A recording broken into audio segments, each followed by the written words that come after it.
Hey guys, I am making this video to go through the study guide with you all. Hopefully this will help you kind of make sense of what to expect for the final exam.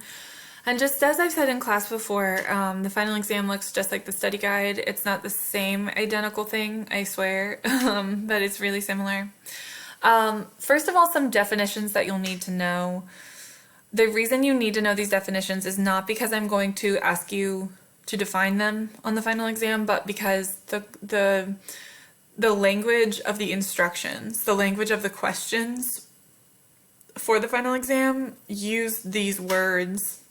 So if you confuse lead-in phrase with in-text citation, or if you confuse citation with source, then you might end up answering the question wrong.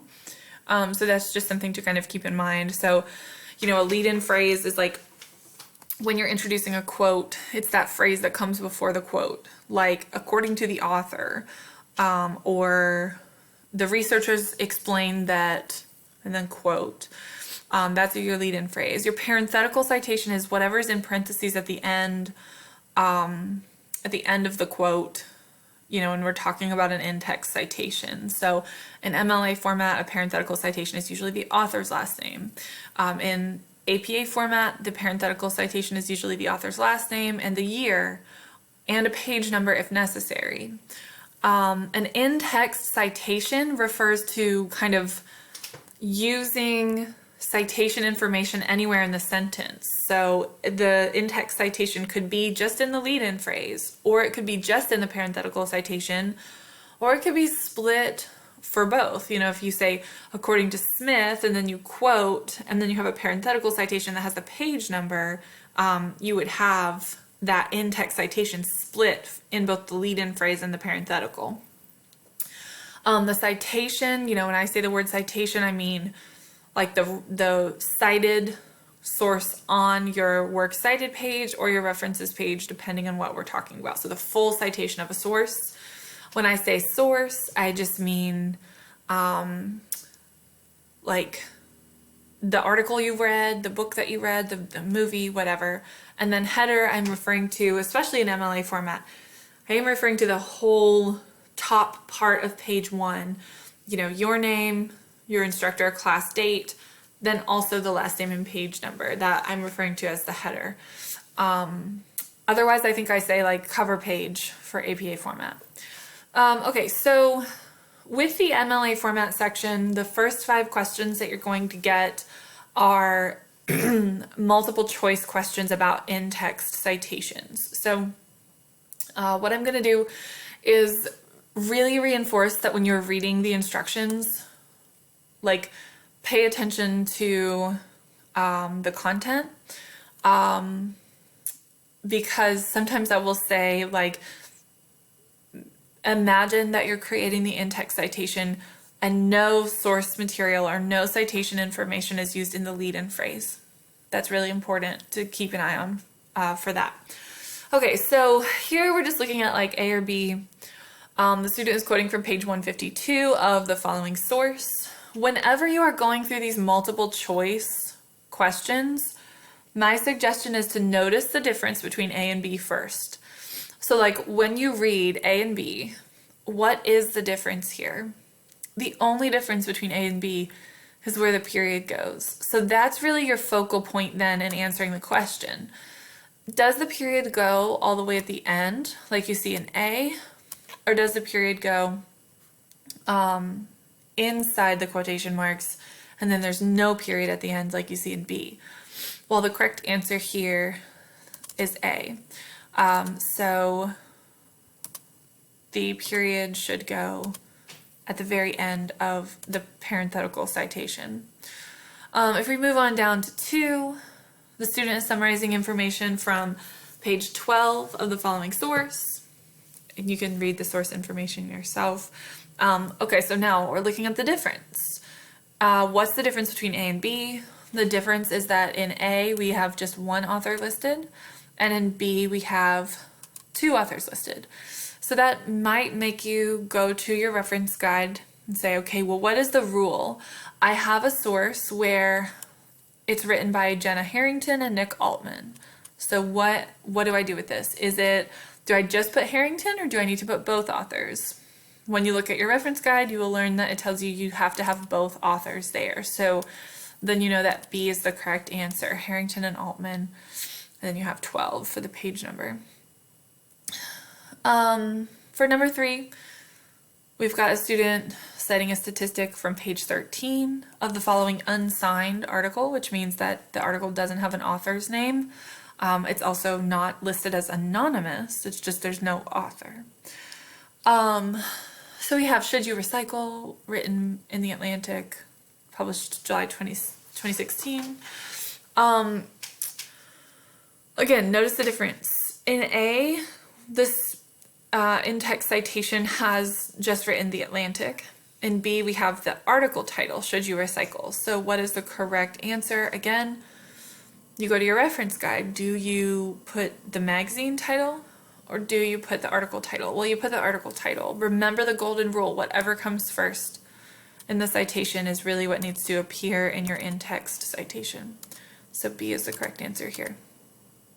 If you look at 4, the student is quoting from page 97, the following source. And then notice the note. The note is really important here. There are 2 works by Minerva in the list of works cited. Okay, so if we just put Minerva, that means that we wouldn't really know who we were talking to, or which source we were talking about, sorry. So we notice the difference, right? Both of these start with Minerva explains. And then in the in-text citation in the parenthetical, we see recycling 97. But then in B, we only see 97, okay? Normally B would be correct. However, because there are 2 works published by the same author, we have to identify in our in-text citation which work this quote came from, because your reader is going to do something like when they see Minerva and then just 97, they're going to go to your works cited page and they're going to say, well, which source is it? And then you're going to make them look at 2 different sources when recycling, including it in the in-text citation as we've done here, would tell your reader, oh, okay, it's this specific source. So A is the correct answer. Okay. In question number 5, we are looking at a quote from page 98. We've got a New York Times article here. What is the difference between these 2 things?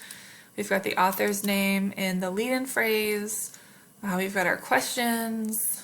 And then we notice the difference is just a punctuational difference here. Okay, so your reference guide might not help you on this one. This one's more of a grammatical and logic-based question. So you have to ask yourself, is Brienne Tarth summing up in these 3 questions? Are we asking a question in this sentence, or are we quoting a question? Okay, so for example, in A, the way that this is written is as if the sentence I'm writing is a question. Like, Brienne Tarth sums up the debate over the effectiveness of recycling in 3 questions. But that's really not the intention here, right? We're not asking a question. We're making a statement and we're quoting a question. Brienne Tarth sums up the debate over the effectiveness of recycling in 3 questions. Question 1, question 2, question 3, page 98. So because of that logic, we're going to put the question mark inside the quotation marks. This is something that you will deal with when you've got like question marks at the end of a sentence and you're done quoting, and also probably exclamation points, but more so with question marks. We really need to quote the question mark here. So, and we are not asking a question. So B is going to be the correct answer for that.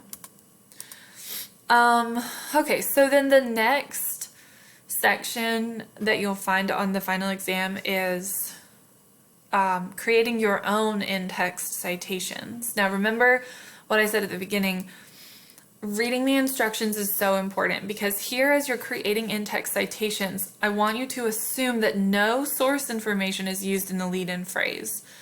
And again, remember, that's why it's important to know what I mean when I say lead-in phrase and source information.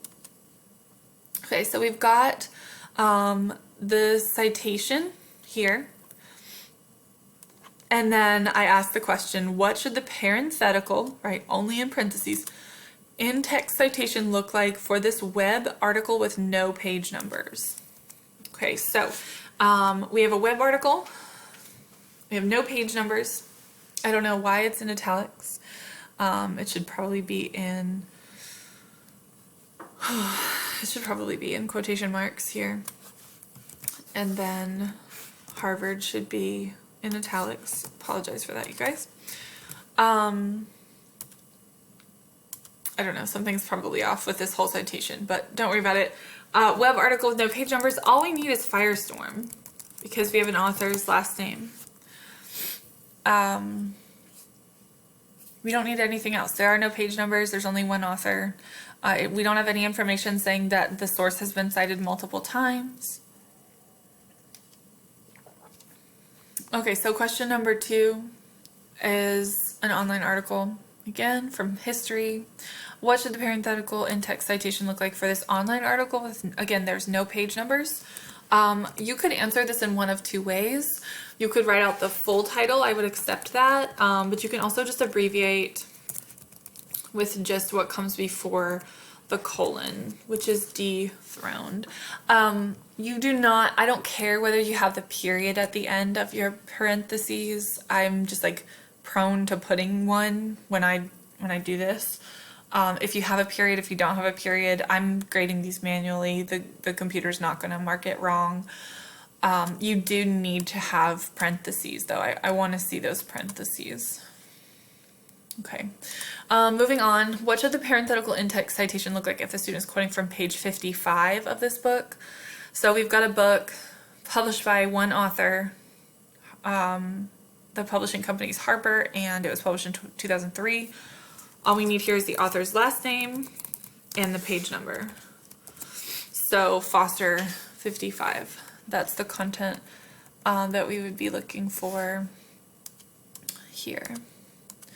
Let's see, we've got a book published by Arnold Frank Wharton and other people. So that means there were multiple other people who worked on this book, and our source is just giving us that et al., which stands for and others. It's Latin. What should the parenthetical in-text citation look like if the student is paraphrasing from page 48 of this book? Paraphrasing, quoting, all those in-text citations look the same in MLA format. So we've got Wharton, and we need that et al. We need to let our reader know that there are other people who worked on this, and then we've got 48. Okay, so that's the in-text citation for this information here. All right, so we've got our final movie that we are looking at citing an in-text citation for. Harry Potter and the Sorcerer's Stone. What should the parenthetical in-text citation look like for this movie if you are quoting a speech given between 56 and 57 minutes in? Okay, so we need to have the title, Harry Potter, and I'm gonna write out in the Sorcerer's Stone because, and I don't really give this information. If you just wrote Harry Potter, I wouldn't necessarily take off points, but because there are like 7 Harry Potter and the, something else, there's so many of those, it's possible the student used other Harry Potter movies in their paper, so I'm not sure. I'm going to write the whole title out, and then I'm going to give the timestamp, 56 through 57 here. Okay, so I've got my timestamp there. I'm pretty lenient on how you write timestamps. If you had just written your timestamp as 56, 57, that would be fine. I would need some kind of like 00 content at the end though, so that it doesn't look like a page number. I prefer this style. I'm also lenient on whether you have spaces in between the hyphens or whether you don't. I don't really pay attention to that kind of stuff. Okay, and then we're going to look at like MLA, basic MLA format editing errors. Your instructor's name should be below your name, then you've got the class, and then one of the things that I've always harped on is the date in MLA format should be 1 April 2019, and you only need your last name and page number next to your last name next to the page number up here. So this is really what that content should look like, and I'm gonna get rid of it so that anyone looking at the study guide has the right content. And then like this should be double spaced as well. So it should be Sam, Shumadu, then Osborne, then English 112, you know, whatever. Then the date, but written 1 April 2019, and then just last name, page number up here in the right hand corner. The other thing is you'll need to know how to create an MLA 8th edition citation for a works cited page. What I'm going to do is I'm going to give you a copyright page from a book. You're going to have to be able to look at that page and identify the information you would need to write an MLA 8th edition citation for a book. But it's really simple. We can see an example right here. So it's author's last name, comma, author's first name. If there's an initial, you'd add that. In italics is the book title, followed by a period, but the publisher's name, followed by a comma, and then the year, followed by another period. Okay. After that, you'll move on to the APA format 7th edition section. You're going to have in-text citations, A or B. You're going to have in-text citations, fill in the blank, and then you're going to have an editing and a book citation for a reference. So we'll go through these as well. And now we're in APA format. Remember, 7th edition, not 6th edition. Okay, so the student is quoting from page 6. Remember, my whole goal is for you to point out the differences, right? What's the difference between A and B? Well, again, we noticed that the period is inside the quotation marks in A and it's outside the parentheses in B. So is APA format similar to MLA? Like we already answered this question in MLA, or is it different? It's similar. So B is going to be the correct answer here. For question 2, we're looking at summarizing information from page 617 of a book with 2 authors.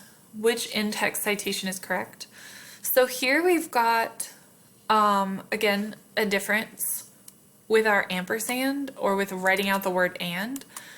You'll notice that APA format uses an ampersand to abbreviate and in the in-text citation because it's shorter, and we don't want to have a crowded in-text citation. Because we're talking about the in-text citation and not the lead-in phrase, the ampersand is the way to go, so A is the correct answer. If it was the lead-in phrase, APA would make you use A and D. Here we have again, the student is quoting from page 45 of an article published in 1985 by Paloma Kitsch. Let's look at the difference. In A, we've got the author's last name, and then we have the year and the page number in the parenthetical. In B, we have the author's last name and the year in parentheses in the lead-in phrase, and then in the parenthetical citation, we've got the page number. Remember, the rule of APA format is that author's last name and year are like married. They're always touching, they're always right next to each other. Every time, always. Even if you don't have a year, even if you have to put N period D period for no date, they're right next to each other, which means that B is the correct answer. Okay, for question 4, let's just start by noticing the difference between A and B. In B, we've got an ampersand. We also have N period P period for no page. In A, we've got the word and written out, and there is no reference to whether we have a page number or not. A is going to be the correct answer. APA format does not use N period P period for no page. They do use N period D period for no date, which would replace 2018 if there was no date found.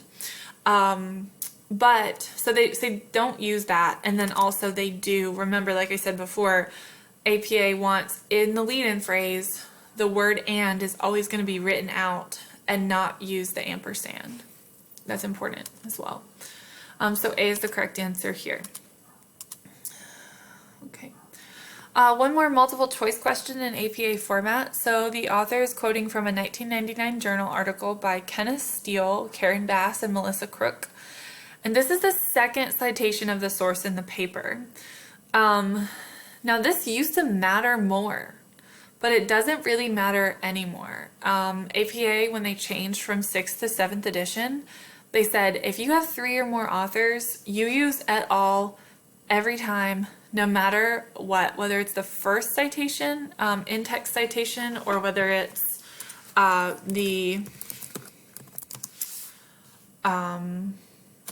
important, or whether it's the 21st in-text citation. So when you have 3 or more authors, you use et al. And that's the case here, which means that B is the correct answer. All right, so we have to kind of take that information and apply it now to 5 questions that ask you to create your own in-text citations. What should the parenthetical in-text citation look like if the student is quoting from page 67 of this book that we've identified here? So we've got 2 authors. Howell, remember ampersand is important. I will be looking for that. And Parlier, comma, 2019. And we know we've got page 67. And we need that P period right here before the 67 with a space. That's not something we use in MLA format, but remember we need it in APA. You guys probably won't experience this that much with the assignment that I've given you. There's not probably much page numbers from your work, but if you have a page number, make sure you have the P signifier before it. Okay, here we've got a tweet. What should the in-text citation look like for this tweet? Well, one of the things that we need to pay attention to is we have a little letter A next to the year. Remember, that probably means that on the references page, this author has cited multiple sources tweeted by L. Robinson in multiple years, or sorry, in the same year. So there's many Robinson 2018s, which is why we get this little letter. So that letter is also really important here in our in-text citation as well. Okay, what should the parenthetical in-text citation look like for this book if the student is paraphrasing from information found on page XIII? We've got a really complicated set. It's not that complicated, but it's kind of complicated. We just have a lot to think about. So we need the author's last name. We need the year. We see the little letter C, which tells us that R. Oman has been cited on this references page at least 3 times with work that this person has published in 2007. So we need to have that C. It's imperative. We have to have it. And then also we have a page number, and this always brings up the question for students. Do I cite page 13 or do I put XIII? You always want to make sure that you put the page number as what you see there. So if the page says XIII, it's probably part of an introduction section. And in the book, there's probably also a page 13. So you want to make sure that you use the whatever symbol you see on the page to signify page number. That's what you want to use in your citation. In your in-text citation. So we're going to replicate that with XIII here. Okay, so what should the parenthetical in-text citation look like for this article if the student is quoting an entire sentence beginning on page 47 and ending on page 48? So we're looking at something quoted over the span of 2 pages. So we need the author's last name, need the year, and then we need to signify that this is 2 pages with our double P followed by a period, 47-8. I'm not super picky here. If you put 47-48, I would also accept it. Technically, you just need 47-8. All right, we have one more, create your own. What should the parenthetical in-text citation look like for this online article with no page numbers? So all we need here is Crane, comma, 2015, period. That's all we need. Okay, so we do need to know how to create an APA 7th edition citation for a book. As you'll notice, we've got a sample here. It's author's last name, comma, first initial, the year. In this situation, you would not have to worry about a little letter. You would need the book title in italics. One of the things I'll be paying attention to when you write this title is capitalization. Remember the rule. This is a rule that's commonly forgotten by students. Remember though, that APA only capitalizes the very first letter in a title unless it's a proper noun. Take a look at this title down here. Why Everyone Celebrates Star Wars Day. The first word is why. It's not a proper noun, but it's the first word. The E in everyone is not capitalized. The C in celebrates is not capitalized. But Star Wars Day is a proper noun. So we're going to capitalize those 3 words. And that's, that's the case up here as well. Only the letter A is capitalized in the subtitle and only M is capitalized in the title, although technically we only have one word. Okay, and so we have one more thing that I want to go over, and that is just how to fix your APA cover page here. APA requires just a page number up here, so we would get rid of the last name. You've got your title in bold, then you're going to have content that I can't remember how to correct because this all looks right to me. I think we're gonna have to take a look at an example APA cover page in the 7th edition because it's so new to me that I cannot remember what it's supposed to look like. So let's see if we can find an example on this page. We might not be able to. I'm probably not going to edit this video, so here we go. I was going to say you can move on forward. Okay, so we would have just the page number in the top right corner. We would have your title in bold. If there was a subtitle, that would be in bold as well. You're going to have your name. Okay, so we need to reverse that content. You're going to have the Department of English and then Mitchell Community College. So these 2 lines would need to be reversed. You're going to have your course and the course name. So English 112, Writing and Research in the Disciplines, that looks correct. And then you're going to have your instructor's name followed by the date. So we've got those 2 things flipped around here in our example. So we would need to reverse those whenever we're fixing this cover page. Okay, y'all, so those are all the answers to the study guide. If you have any specific questions, just let me know. Send me an email.